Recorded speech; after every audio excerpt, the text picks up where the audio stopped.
ഫെവിക്കോൺ മീഡിയയിലേക്ക് എല്ലാവർക്കും സ്വാഗതം. അപ്പോൾ ഇന്ന് ഞാനുള്ളത് തൃശ്ശൂർ ജില്ലയിലെ മണ്ണുത്തി പറവട്ടാനിയിലുള്ള നമ്മുടെ സിജുവിൻ്റെ വീട്ടിലാണ് കേട്ടോ. അപ്പോൾ ഇവിടുത്തെ ഡോഗ്സിൻ്റെ വീഡിയോ ഒക്കെ നമ്മൾ കുറച്ച് വർഷങ്ങൾക്ക് മുമ്പ് നമ്മൾ കാണിച്ചിട്ടുണ്ട്. അപ്പോൾ ഇന്ന് ഞാനിവിടെ വന്നേക്കുന്നത് ഇവിടുത്തെ നാടൻ കോഴിയുടെ കളക്ഷൻ നിങ്ങളുടെ മുന്നിൽ ഒന്ന് കാണിക്കാനായിട്ടാണ്. അപ്പോൾ ഇവിടെ പല ടൈപ്പ് കോഴികളുണ്ട്. അപ്പോൾ അതിൻ്റെയൊക്കെ വിശേഷങ്ങളാണ് ഇന്നത്തെ നമ്മുടെ വീഡിയോ.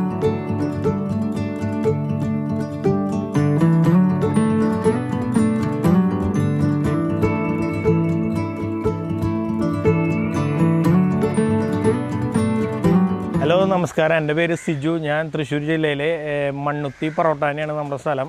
നമ്മുടെ കയ്യിൽ കുറച്ച് നാടൻ കോഴിയുടെ കളക്ഷൻസ് ഉണ്ട്. അതുകൂടാണ്ട് നമ്മൾ കുറച്ച് ഡോഗ്സ്, നമ്മുടെ ഇന്ത്യൻ ബ്രീഡ് കുറച്ച് ഡോഗ്സ് ചെയ്യുന്നുണ്ട്. പിന്നെ പേർഷ്യൻ ക്യാറ്റ് ഇതൊക്കെ നമ്മൾ ചെയ്യുന്നുണ്ട്. ചെറിയൊരു ഫാം പോലെയാണ് നമ്മൾ ചെയ്യണത്. ഇന്ന് നമ്മൾ വിശേഷങ്ങൾ പങ്കുവയ്ക്കാൻ ഉദ്ദേശിക്കുന്നത് നമ്മുടെ വ്യത്യസ്ത തരത്തിലുള്ള തനി നാടൻ കോഴികളുടെ വിശേഷങ്ങളാണ് നമ്മൾ പങ്കുവയ്ക്കാൻ ഉദ്ദേശിക്കുന്നത്. ഇത് നമ്മുടെ ഒരു ബ്ലാക്ക് ആൻഡ് വൈറ്റ് ഒരു കാപ്പിരി, ചിലയിടത്ത് മുള്ളൻ എന്നൊക്കെ പറയും, അങ്ങനത്തെ ഒരു വെറൈറ്റി ഒരു നാടൻ കോഴിയാണ്, തനി നാടൻ കോഴി തന്നെ. ഇതൊരു 60 സൈസല്ല, ഏകദേശം ഒരു മീഡിയം സൈസിലുള്ളൊരു തനി നാടൻ കോഴിയാണ്. ഏകദേശം ഒരു വയസ്സിൻ്റെ ഉള്ളിൽ പ്രായമുള്ള നമ്മുടെ ഒരു ബ്രീഡിങ് സ്റ്റോക്കിലത്തെ ഒരു പൂവനാണ്. ബ്ലാക്ക് ആൻഡ് വൈറ്റിൽ തന്നെ ചെറിയ റെഡിഷ് ആയിട്ടുള്ള, നമുക്ക് ജസ്റ്റ് നോക്കി കഴിഞ്ഞാൽ കാണാം, ഒരു റെഡിഷ് ആയിട്ടുള്ള പുള്ളിയൊക്കെ ഉള്ളൊരു സ്റ്റോക്കാണ്. ഇതിൻ്റെ കുട്ടികളൊക്കെ ഈ കളറിലൊക്കെ കുട്ടികൾക്ക് എടുക്കുന്നുണ്ട്. ഇത് നമ്മുടെ ഒരു കുറുകാലി വെറൈറ്റിയിൽ പെട്ട ഒരു പൂവനാണ്. ഏകദേശം ചെറിയ സൈസാണ്, ഒരു 60 ടൈപ്പൊക്കെ ഒരു കോഴിയാണ്. ഏകദേശം 1 കിലോൻ്റെ ഒക്കെ ഉള്ളിൽ ഉണ്ടാവുള്ളൂ. ഇതിൻ്റെ കാലൊക്കെ നോക്കി കഴിഞ്ഞാൽ അറിയാം, മാക്സിമം ഒരു 1 ഇഞ്ചൊക്കെ ഹൈറ്റ് ഉണ്ടാവുള്ളൂ. ഇതിപ്പോൾ പ്രായം കുറവായതുകൊണ്ടാണ്. കുറച്ചും കൂടി ഏജ് ആകുമ്പോൾ കാലൊക്കെ നല്ല വണ്ണം വെച്ചിട്ട്. ഇതിൻ്റെ ഒരു പ്രത്യേകത എന്ന് പറയുമ്പോൾ നിലത്തൊക്കെ നടക്കണ കാണുമ്പോൾ നല്ലൊരു ഭംഗി ഉണ്ടാവും. ഇങ്ങനെ ആടിയിട്ടാണ് നടക്കുക. ഇത് കുറുകാലിയിൽ തന്നെ തൊപ്പിയുള്ളൊരു വെറൈറ്റിയാണ്. നല്ല ഒരു ബ്രീഡിങ് പൂവനാണ്. നമ്മളൊരു ബ്രീഡിങ് സ്റ്റോക്കിലേക്ക് മാറ്റി വെച്ചിട്ടുള്ള പൂവനാണ്. അതിൽ തന്നെ നല്ല റെഡ് പുള്ളിയാണ്. ഇത് നമ്മുടെ കയ്യിലുള്ളൊരു ബ്രീഡിങ് സ്റ്റോക്കിലത്തെ വേറൊരു മെയിലാണ്. ഒരു 2-2.5 വയസ്സ് പ്രായമുണ്ട്. നല്ല റെഡ് ആൻഡ് വൈറ്റ് പുള്ളി, ബ്ലാക്കും കയറിയിട്ടുള്ള പുള്ളിയാണ്.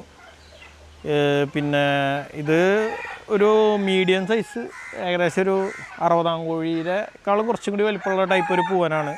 നല്ല പ്രൊഡക്ഷനുള്ള നല്ല വെറൈറ്റി കളറുകൾ ഇറങ്ങും. ആൾക്ക് നല്ലൊരു കളർ പാറ്റേൺ ആണ്. 2 ചിറകും വൈറ്റ്, വാലൊക്കെ നല്ല വൈറ്റ് ആയിട്ടുള്ളൊരു നല്ലൊരു വെറൈറ്റി കളറാണ്. നല്ല ബെസ്റ്റ് പുള്ളി പൂവനാണ്. കാപ്പിരി മുള്ളനിൽ തന്നെ. ഇത് നമ്മുടെ കയ്യിലുള്ളൊരു ബ്രീഡിങ് ഫീമെയിലാണ്. തനിനാടനിൽ തന്നെ ഒരു താടി വെറൈറ്റിയാണ്. നല്ല ഇങ്ങനെ താടി ഉണ്ടാവും. ഇതിൽ തന്നെ നമ്മുടെ കയ്യിൽ താടിയും തൊപ്പിയും കൂടിയിട്ട് വരുന്നുണ്ട്. ഇതിൽ തന്നെ കുറുകാലി വരുന്നുണ്ട്. ഇത് ഏകദേശം ഒരു 90 സൈസ് പെടയാണ്. നന്നായി മുട്ടയിടും, നന്നായി അടയിരിക്കുന്ന ടൈപ്പ് ഫീമെയിൽ തന്നെയാണ്. ഇതിൻ്റെ ഒരു പ്രത്യേകത എന്ന് പറഞ്ഞാൽ അതിൻ്റെ പൂവ്, മേളിലുള്ള പൂവ് നല്ല വലിപ്പം വരും. അത് പൂവനിലാണെങ്കിലും മേളിലത്തെ പൂവ് വലിപ്പം ഉണ്ടാവും. ഈ പൂവിൻ്റെ തന്നെ താടാന്ന് പറഞ്ഞ സംഭവമുണ്ട്. ഇത് നമ്മുടെ നോർമലി പൂവനായാലും പെടക്കൾക്കായാലും സാധാ കോഴികൾക്ക് ഉണ്ടാവും. ഇതിനധികം വരില്ല. ഇതിനൊരു ചെറിയൊരു ഇതുപോലെ ഉണ്ടാവുള്ളൂ. ഇതാണ് ഇതിൻ്റെ ഒരു പ്രത്യേകത. ഇതിൽ തന്നെ ഇപ്പോൾ നമ്മുടെ കയ്യിൽ കാപ്പിരിയിൽ താടി ഇറങ്ങിയിട്ടുണ്ട്. പിന്നെ അതിൽ തന്നെ തൊപ്പി, പുള്ളി വെറൈറ്റി ഒക്കെ നമ്മുടെ കയ്യിൽ ഇപ്പോൾ കുഞ്ഞുങ്ങളൊക്കെ ഇറങ്ങിയെടുക്കുന്നുണ്ട്. ഇത് നമ്മുടെ കയ്യിൽ തന്നെ ഒരു താടി വെറൈറ്റിയിൽ ഒരു 60 സൈസ് ഫീമെയിലാണ്. നല്ല ബ്രീഡിങ് ഫീമെയിലാണ്. നല്ല പുള്ളികളൊക്കെ ഇതിന് ഇറങ്ങും. ഇത് നമ്മൾ കാപ്പിരിയിൽ പൂവനിൽ വിടാറുണ്ട്, പിന്നെ കുറുകാലിയിൽ വിടാറുണ്ട്. നല്ല പ്രൊഡക്ഷൻ, നല്ല കളർ വെറൈറ്റി കുട്ടികൾ കിട്ടും. പിന്നെ ഇതൊരു കുറുകാലിയാണ് ഫീമെയിൽ. കാലിനൊന്നും അധികം ഉയരം ഉണ്ടാവില്ല. ഒരു കുറുകാലി വെറൈറ്റിയിൽ നല്ലൊരു അടിപൊളി ഫീമെയിലാണ്. ഇതിന് നല്ല തൊപ്പിയുള്ള കുഞ്ഞുങ്ങളും ഇറങ്ങാറുണ്ട്. ഇതിൻ്റെ ലൈൻസിൽ ഉണ്ടാവും തൊപ്പി. നല്ല വെറൈറ്റി കുട്ടികൾ ഇറങ്ങണ നല്ലൊരു ഫീമെയിലാണ്. ചെറിയൊരു സൈസാണ്, ഒരു 800 ഗ്രാമൊക്കെ മാക്സിമം വെയിറ്റ് ഉണ്ടാവുള്ളൂ. ഇത് നമ്മുടെ ഒരു നെയ്ക്കിഡിനൊക്കെ ഒരു കീരിപ്പുള്ളി വെറൈറ്റി ഒരു പൂവനാണ്. ഒരു 90 സൈസ് പൂവനാണ്. ഇത് നമ്മുടെ ബ്രീഡിങ് സ്റ്റോക്കിലത്തെ ഒരു പൂവനാണ്. അത്യാവശ്യം നല്ല സൈസൊക്കെയുള്ള നല്ലൊരു വെറൈറ്റി, ഒരു വയസ്സൊക്കെ ആയിട്ടുള്ളൂ. ഇവൻ്റെ പോലത്തെ കുട്ടികൾ സെയിം ഇറങ്ങിയിട്ടുണ്ട്. അങ്ങനെ കുറച്ച് വെറൈറ്റികളൊക്കെ കുട്ടികൾ ഇറങ്ങുന്ന ഒരു നല്ലൊരു പൂവനാണ്. ഇത് നമ്മുടെ കയ്യിലത്തെ ഒരു ബ്രീഡിങ് ഫീമെയിലാണ്. ഇതൊരു ചാരപ്പുള്ളിയിലൊരു കാപ്പിരി മുള്ളൻ ഫീമെയിലാണ്. അതിൽ തൊപ്പിയുണ്ട്. അങ്ങനത്തെ ഒരു വെറൈറ്റി ഫീമെയിലാണ്. ഇതേപോലെ തന്നെ കുറച്ച് കളർ വെറൈറ്റി നമ്മുടെ കയ്യിൽ എടുക്കുന്നുണ്ട്. മറ്റേ യെല്ലോ കളറിലുള്ള പുള്ളിയിലൊക്കെ എടുക്കുന്നുണ്ട്, യെല്ലോ കളർ എടുക്കുന്നുണ്ട്. ഇതിപ്പോൾ അടയിരിക്കുകയാണ് ആൾ.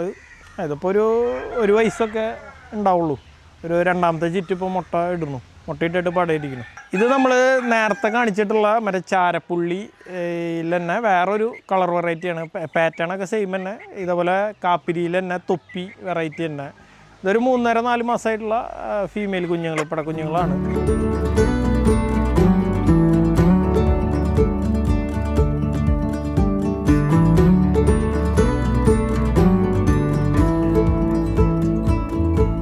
ഇത് അതേപോലെ തന്നെ ഒരു കുറുകാലിയിലെ ഒരു തൊപ്പി വെറൈറ്റിയാണ്. ഒരു ചെറിയ ഫീമെയിലാണ്, ഒരു 60 സൈസൊക്കെ ഫീമെയിലാണ്. ഇപ്പോൾ ഫസ്റ്റ് ബാച്ച് ഇപ്പോൾ എഗ് ചെയ്ത് തുടങ്ങിയിട്ടുള്ളൂ. ഇതിൻ്റെ കാലൊക്കെ നോക്കി കഴിഞ്ഞാൽ കാണാം 1 ഇഞ്ച് ഇല്ല, അത്രയും ലെങ്ത്ത് കുറവുള്ള ലെഗാണ് ഇതിൻ്റെ. നല്ല ചെറിയ സൈസ് ഫീമെയിലാണ്, ഒരു പ്രാവിൻ്റെയൊക്കെ പോലെ ഇരിക്കും. ഇത് നമ്മൾ നേരത്തെ ഒരു കുറുകാലിപ്പൂനെ കാണിച്ചിട്ടുണ്ടായിരുന്നു, ഒരു പുള്ളീനെ കാണിച്ചിട്ടുണ്ടായിരുന്നു. അതിൻ്റെ തന്നെ ഒരു ജോഡിപ്പൂവൻ തന്നെയാണിത്. ഇത് നല്ല ഫുൾ റെഡ് കളറിൽ കുറുകാലി, നല്ല ഹൈറ്റൊന്നും അധികം ഇല്ല, ലെഗൊക്കെ 1 ഇഞ്ചൊക്കെ മാക്സിമം ഉയരണ്ടാവുള്ളൂ. അതിൽ തന്നെ ഒരു തൊപ്പി വെറൈറ്റി ഒരു പൂവനാണ്. നമ്മൾ ബ്രീഡിങ്ങിന് നിർത്തിയിട്ടുള്ളൊരു പൂവൻ തന്നെയാണ്. ഇവൻ്റെ കുട്ടികളൊക്കെ ഇറങ്ങിയിട്ടുണ്ട്. നല്ല വെറൈറ്റി നല്ല ചെറിയ കുഞ്ഞുങ്ങളാണ് ഇറങ്ങിയിട്ടുള്ളത്. ഇത് നമ്മുടെ ഒരു നാടനിൽ നല്ല ഒരു പുള്ളി വെറൈറ്റി ഒരു പെടക്കോഴിയാണ്. ഇതൊക്കെ നമ്മളൊരു ഏകദേശം ഒരു കൊറോണയുടെ ടൈമിലൊക്കെ എടുത്തല്ല, നമ്മുടെ ഒരു പൂവനുണ്ടായിരുന്നു. അതിൻ്റെ കുട്ടിയാണ്. ഏകദേശം ഒരു 4-4.5 വയസ്സ് പ്രായം ഉണ്ടാവും ഈ ഫീമെയിൽ. ഇതിൻ്റെ നല്ല പ്രൊഡക്ഷൻ കുട്ടികളൊക്കെ ഇറങ്ങി നിൽക്കുന്നുണ്ട്. വലിയ പെടകളുണ്ട്. ഇതൊരു ചെറിയ സൈസ് ഫീമെയിൽ തന്നെയാണ്. നന്നായി മുട്ടയിട്ട് അടയിരിക്കുന്ന ഫീമെയിലാണ്. നല്ല വെറൈറ്റി നല്ല പുള്ളികൾ ഇറങ്ങും കുഞ്ഞുങ്ങൾ. ഇതിപ്പോൾ നമ്മൾ കാണിച്ചൊരു ഫീമെയിലിൻ്റെ ഒരു ഫാദറായിട്ട് ഒരാൾ, ഒരു 5-6 വയസ്സ് പ്രായമുണ്ട്. നമ്മൾ ഏകദേശം കൊറോണ ടൈമിലൊക്കെ എടുത്തിട്ടുള്ള ഒരു പൂവനാണ്. ആളുടെ കളർ ഇതെല്ലാമായിരുന്നു. ഓരോ കൊല്ലം തോറും കളറിങ്ങനെ വൈറ്റ് കയറി വരുന്നുണ്ടായിരുന്നു. ഇപ്പോഴും ആൾ നല്ല ബ്രീഡിങ്ങാണ്. നല്ല വൈറ്റ് കളറൊക്കെ ഇപ്പോൾ കയറി വരുന്നുണ്ട്. നല്ല ബെസ്റ്റ് പുള്ളികൾ ഇറങ്ങണ ഒരു പൂവനാണിത്. ഇത് നമ്മുടെ കയ്യിലുള്ള ഒരു തൊപ്പി വെറൈറ്റി തനിനാടൻ കോഴിയാണ്. ഒരു 5 മാസമൊക്കെ പ്രായമായിട്ടുള്ള നല്ല പ്യുവർ വൈറ്റ്. ഇതൊരു 60 സൈസൊക്കെ പെടയാണ്. ഇതിൻ്റെ മദറൊക്കെ ഉണ്ട്. പിന്നെ തൊപ്പി വെറൈറ്റി വേറെ ഫീമെയിൽസൊക്കെ ഉണ്ട്. ഇത് പക്ക ഒരു ബ്ലാക്ക് ആൻഡ് വൈറ്റ് പുള്ളിയിൽ നല്ല പ്യുവർ കാപ്പിരി പൂവനാണ്. 1 വയസ്സൊക്കെ പ്രായമൊക്കെ ആയിട്ടുള്ള നമ്മുടെ ഒരു ബ്രീഡിങ് സ്റ്റോക്കിൽ തന്നെ ഒരു പൂവനാണ്. വേറെ കളറൊന്നും കയറിയിട്ടില്ല, പക്ക ബ്ലാക്ക് ആൻഡ് വൈറ്റ് പുള്ളി. ഇത് അതേപോലെ തന്നെ ഒരു ആഷ് ആൻഡ് വൈറ്റിൽ ഒരു കാപ്പിരി പൂവനാണ്. ഇത് അത്യാവശ്യം കുറച്ച് സൈസ് ഉണ്ട്, 90 ടൈപ്പ് ഒരു പൂവനാണിത്. അത്യാവശ്യം നല്ല സൈസുള്ള ടൈപ്പ് പൂവനാണ്. ഇത് ഒരു വൈറ്റ് വെറൈറ്റിയിൽ കാപ്പിരി ഫീമെയിലാണ്, നേക്കിഡ് നെക്ക്. ഇതിൻ്റെ തന്നെ 2-3 കളർ ചേഞ്ച് ഉണ്ട്. ഇതിൽ നോർമൽ ടൈപ്പ് കാപ്പിരി ഉണ്ട്. അതിൻ്റെയൊക്കെ ഫീമെയിലാണ്, നല്ല അടിപൊളി കാപ്പിരി വെറൈറ്റി. അപ്പോൾ ശരിക്കും പറഞ്ഞാൽ സിജു ഇപ്പോൾ എത്ര നാളായി ഇവിടെ നമ്മുടെ കോഴി വളർത്തലിലേക്ക് തിരിഞ്ഞിട്ട്? നാടൻ കോഴി ഒരു ചെറുപ്പം മുതലേ നാടൻ കോഴികളുണ്ട്. പിന്നെ ഞാൻ പറയുന്നത് ഒരു ബിസിനസ്, അതായത് ഇവിടുന്ന് സെയിൽ അങ്ങനത്തെ കാര്യങ്ങളൊക്കെ തുടങ്ങിയിട്ട് അതൊരു 3-4-5 വർഷമായി ഉണ്ടാവും. പിന്നെ നമ്മളിപ്പോൾ അടുത്ത് കുറച്ചും കൂടി നല്ല വെറൈറ്റി കളക്ഷനുകൾ കയറ്റി തുടങ്ങി. ഇപ്പോൾ അതിൽ തന്നെ നല്ല പുള്ളി വെറൈറ്റികൾ, അങ്ങനെ കുറച്ച് തനി നാടൻ കോഴികളാണ് പറയണത്. അതിൽ കുറച്ച് ഡിഫറെൻ്റ് ആയിട്ടുള്ള വെറൈറ്റികളൊക്കെ ഇപ്പോൾ ചെയ്തു തുടങ്ങി. എന്നുവെച്ചാൽ എനിക്ക് തോന്നുന്നു ഇപ്പോൾ പുള്ളി കോഴിക്കൊക്കെ ഭയങ്കര ആൾക്കാർ പുള്ളീനെ ചോദിച്ചു. പുള്ളി പിന്നെ ഇപ്പോൾ നാടൻ കോഴിയിൽ തന്നെ ഇപ്പം ഈ കാപ്പിരി കോഴി അങ്ങനെ കുറച്ച് വെറൈറ്റികളാകുമ്പോൾ നമുക്ക് വീടിൻ്റെ മുറ്റത്ത് അയച്ചുവിട്ട് വളർത്തുമ്പോൾ കാണാനും ഒരു ഭംഗി ഉണ്ടാവും. പെട്ടെന്ന് അസുഖങ്ങൾ വരില്ല. ഫാൻസി കോഴീനെ വിട്ടിട്ട് നാടൻ കോഴിയുടെ എല്ലാ ഗുണങ്ങളും കിട്ടും. അങ്ങനെ നോക്കുമ്പോൾ ഒരു വ്യത്യസ്തതയുണ്ട്. ഇപ്പൊ കൂടുതൽ ഏത് കോഴിയുള്ള പുള്ളിയാണോ? അല്ലാതും ഉണ്ട്. നാടനിൽ തന്നെ എല്ലാ വെറൈറ്റികളും ഉണ്ട്. അപ്പൊ ഇവിടുന്ന് സെയിൽ ചെയ്യണ നേരത്ത് ഇപ്പൊ എല്ലാത്തിനും കുഞ്ഞുങ്ങളെയാണോ എങ്ങനെ, ഏത് പ്രായത്തിലേക്ക് ഇവിടുന്ന് കൊടുക്കുന്നത്? കൂടുതലൊരു 2 മാസം തൊട്ടൊക്കെയാണ് കുഞ്ഞുങ്ങളെ കൊടുക്കാറ്. 2-3 മാസം ഏകദേശം അതിൻ്റെ ഒരു ക്വാളിറ്റി മനസ്സിലാക്കിയതിന് ശേഷം. ഇപ്പൊ ഡേ ഓൾഡിൽ നമുക്ക് ഇപ്പോൾ ഒരാൾ ഡേ ഓൾഡ് ചോദിക്കുമ്പോൾ നമുക്ക് അത് ഇന്ന ടൈപ്പാന്ന് പക്കയായിട്ട് പറഞ്ഞു കൊടുക്കാൻ പറ്റില്ല. ഇപ്പം അതിന് എത്ര ക്വാളിറ്റി ഉണ്ടെന്ന് പറഞ്ഞിട്ട് കൊടുക്കാൻ പറ്റില്ല. അപ്പോൾ അതുകൊണ്ട് നമ്മൾ ഏകദേശം ഒരു 2 മാസം തിരിച്ചറിയാൻ പറ്റുന്ന പ്രായത്തിൽ അതിൻ്റെ ഒരു ക്വാളിറ്റിയും കളർ ഏകദേശം തിരിച്ച് വരുന്ന ടൈമിലോട്ട് നമ്മൾ കൊടുത്തു തുടങ്ങും. ഓക്കെ. അപ്പോൾ ഈ കോഴികളിപ്പോൾ ഇവിടുന്ന് കൊടുക്കുമ്പോൾ ഇപ്പോൾ ഈ പറഞ്ഞ പോലെ നേരത്തെ പറഞ്ഞല്ലോ പുള്ളിയുണ്ട്, കുറുങ്കാലി അല്ലെങ്കിൽ കാപ്പിരി ഒക്കെ ഉണ്ടെന്ന് പറഞ്ഞു. അപ്പോൾ ഇതൊക്കെ കൊടുക്കുമ്പോൾ വിലയിൽ വ്യത്യാസങ്ങളുണ്ട്? അപ്പോൾ ചെറിയ വ്യത്യാസങ്ങളുണ്ടാവും.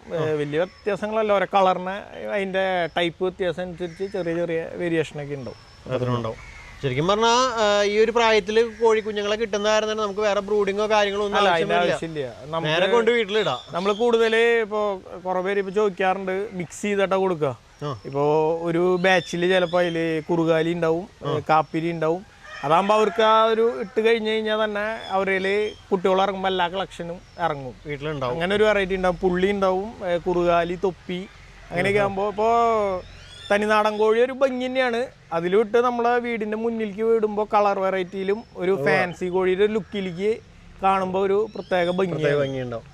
അപ്പോൾ ഇവിടുന്ന് ഇപ്പോൾ ഇതേപോലെ കുഞ്ഞുങ്ങളൊക്കെ മേടിക്കണവർ എങ്ങനെ വല്ല ഇനം തന്നെ വേണമെന്നൊക്കെ പറഞ്ഞാൽ അങ്ങനെയൊക്കെ മേടിക്കാറുണ്ടോ? ഉണ്ട്. കാപ്പിരി കോഴി ചോദിക്കാറുണ്ട്, മാത്രമായിട്ട് വേണമെന്നൊക്കെ. കാപ്പിരി മാത്രമായിട്ട് പറയുന്നുണ്ട്. കളർ വെറൈറ്റി ഇപ്പോൾ ബ്ലാക്ക് ആൻഡ് വൈറ്റ് പുള്ളി മാത്രമായിട്ട് ചോദിക്കാറുണ്ട്. പിന്നെ ഈ റെഡ് ആൻഡ് വൈറ്റ് അങ്ങനെ ചോദിക്കാറുണ്ട്. ശരിക്കും കൂടുതൽ എന്തിനാ ചോദിക്കണം? കൂടുതൽ പുള്ളിക്കോഴി തന്നെയാണ് എല്ലാവരും ചോദിക്കാറ്. എല്ലാവരും പുള്ളിക്കോഴിയിലേക്കാണ് മാറി. ശരിക്കും പറഞ്ഞാൽ അതൊരു കളർ വെറൈറ്റിക്ക് ഒരു വ്യത്യാസം ഉണ്ടല്ലോ. പിന്നെ നല്ല പുള്ളിയാണെങ്കിൽ ചിലർ മോഹവില കൊടുക്കും. അതിന്റെ ഓരോ ഭംഗിക്കല്ല നമ്മൾ ഇത് നാടൻ കോഴിയാന്ന് പറഞ്ഞിട്ട് കാര്യമില്ല. ഓരോ ഭംഗിക്ക് ഇപ്പൊ നാടൻ കോഴിക്ക് ചിലപ്പോ നോർമൽ കോഴി തന്നെയാണ് നാടൻ കോഴിയുടെ പോലെ ഇപ്പൊ ഒരു 10 മുട്ട 15 മുട്ട തന്നെയാണ് എല്ലാവരും ഇടുക. അത് കഴിഞ്ഞ് പൊരുന്നിരിക്കും. അല്ലാതും ചെയ്യണത് എല്ലാം സെയിം ആണ്. പക്ഷേ കളർ പുള്ളി വന്നോണ്ട് പുള്ളി ടൈപ്പ് ഇനങ്ങൾ വ്യത്യാസം വരുമ്പോ ഇത് അല്ല.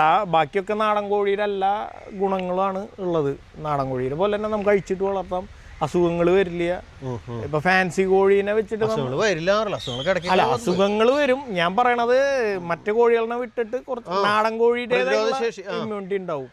പിന്നെ നമ്മളിവിടെ ഒരു മറ്റേ ലെസോട്ട വാക്സിൻ കൊടുക്കും. പിന്നെ IBD അങ്ങനെ ഒരു 3-4 വാക്സിനോളം കൊടുത്തിട്ടാണ് നമ്മൾ കൊടുത്തു വിടാറ്. എടുത്താൽ മതി. അപ്പൊ അത് നമ്മൾ പ്രോപ്പറായിട്ട് ചെയ്തിട്ടാണ് കൊടുത്തു വരാം. പിന്നെ അസുഖങ്ങൾ വരില്ല എന്ന് നമുക്ക് പറയാൻ പറ്റില്ല. നമ്മുടെ കാലാവസ്ഥ ഇതൊക്കെ അനുസരിച്ച് മാറി മറിഞ്ഞിട്ടൊക്കെ വരും. നമ്മൾ വളർത്തുന്ന അന്തരീക്ഷം ഇതൊക്കെ ഡിപ്പെൻഡ് ചെയ്ത് വരും. മൊത്തം എത്ര കോഴിയുടെ ഇപ്പോൾ കോഴികൾ വലുത് 10-100 എണ്ണത്തിൻ്റെ മേലെ വലുതുണ്ടാവും. കുട്ടികൾ ഒരു 500 എണ്ണത്തിൻ്റെ അടുത്ത് ചെറുതും വലുതായിട്ടൊക്കെ കുട്ടികൾ എടുക്കുന്നുണ്ട്. ഓക്കെ. അപ്പോൾ അതുപോലെ തന്നെ ഇനിയിപ്പോൾ ഇവിടുന്ന് കൊടുക്കുന്ന കോഴികളുടെ റേറ്റ് ഒക്കെ ഏകദേശം എങ്ങനെയൊക്കെ ഒന്ന് പറയാം? നമ്മളൊരു 200 തൊട്ട് സ്റ്റാർട്ട് ചെയ്യും. 2 മാസം 2 മാസമൊക്കെ ഉള്ളത്. തീരെ പൊടിക്കുഞ്ഞല്ല ഒരു 2 മാസം ഒരുവിധം തൂവലായി വരുന്ന ടൈം തൊട്ട് 200 തൊട്ട് തിരിച്ചറിയാണ്. അല്ല, അപ്പൊ പൂവനും പെടയായിട്ട് നമുക്ക് ഏകദേശം അറിയാൻ പറ്റും. അപ്പൊ അങ്ങനെ സെലക്ട് ആയിട്ട് കൊടുക്കും. അപ്പൊ എനിക്ക് പെടേന മാത്രം മതി. കൂടുതൽ എല്ലാവരും പെടേന മാത്രമാണ് ചോദിക്കുക. പക്ഷെ എന്താ കേസ് എന്ന് പറഞ്ഞു കഴിഞ്ഞാൽ കൂടുതൽ പെടകളും മാത്രം ചോദിക്കുമ്പോൾ നമുക്ക് പൂവന്മാര് നമ്മുടെ കയ്യിൽ നിൽക്കും. അപ്പൊ നമുക്ക് ഒരുവിധം എന്നാലും കൂടുതൽ പെടകൾ പോലെ കൊടുക്കാം, കുഴപ്പമില്ല. കുറച്ച് പൂവൻ ചിലവർ അഡ്ജസ്റ്റ്മെന്റിന് തയ്യാറാവണം. കാരണം ചിലവര് ഒരു പൂവൻ 9 പെടാന്നൊക്കെ പറയും. അങ്ങനെയൊക്കെ ആകുമ്പോൾ കുറച്ച് ബുദ്ധിമുട്ടാണ്. പിന്നെ നമ്മുടെ കയ്യിൽ പൂവൻ കെടുക്കും. അതാണ് അങ്ങനെയുള്ള ഒരു കേസ് ഉള്ളത്. അപ്പോൾ നമ്മുടെ സിജുവിൻ്റെ കോഴികളൊക്കെ നിങ്ങൾക്ക് എല്ലാവർക്കും ഇഷ്ടമായെന്ന് വിചാരിക്കും. നമ്മളിപ്പോൾ വീഡിയോ കൂടെ കാണിച്ചത് മാത്രമല്ല, ഇനിയും വേറെ കുറേ ഇനങ്ങളൊക്കെ കൂടി ഉണ്ട് കേട്ടോ. അപ്പോൾ എല്ലാത്തിനോടും നമ്മുടെ വീഡിയോയിൽ കൊള്ളിക്കാൻ നമുക്ക് പറ്റില്ല. അതുകൊണ്ടാണ്.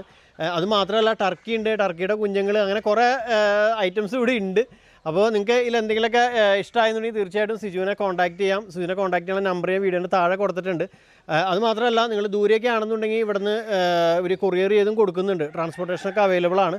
അപ്പോൾ വീഡിയോനെ കുറിച്ചുള്ള അഭിപ്രായം കമൻറ്റ് ചെയ്യാനായിട്ട് ആരും മറക്കരുത്. അപ്പോൾ വേറെ വീഡിയോ ആയിട്ട് വീണ്ടും വരാം. Bye bye.